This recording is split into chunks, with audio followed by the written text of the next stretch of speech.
we're looking now at this next quarter is going to be a heavy quarter in terms of just sales and marketing for the real estate industry.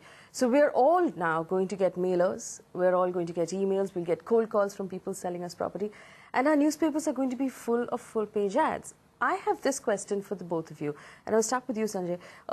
There is no regulator in this market right now. Yeah. As far as customers are concerned, all we have is the consumer code. So if I see a full-page ad in a newspaper, or I get a mailer, or I see something on the internet, is there anything binding a developer to put out the real specifics of, the green spaces and the distance to the airport perhaps, or, any sort of the specification? There is obviously a tendency to embellish the details, sure. But without a regulator, should I believe any of the stuff that's in this, that's in the advertisements? So very interesting. So I do believe that any representation by the developer in writing or through a public ad means that you're representing certain facts about the development and pricing, amenities and many other things.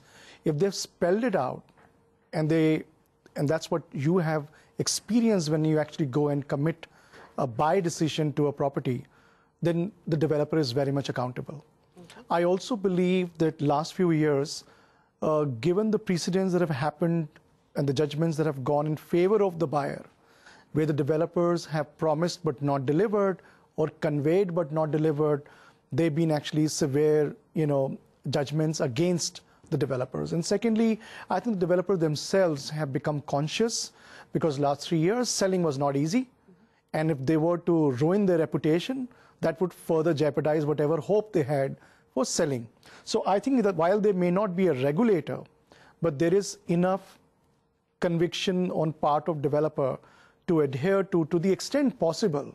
And while they may not spell it out in detail in as-built drawings to the consumer, there may be certain gaps and loopholes, but major deliverables and major commitments, I think, would be protected and the customer's interest would be protected. However, that can only be challenged by going to the court and the consumer court. And therefore, there is big concern whether customers are, open to that route or not. So there is this problem.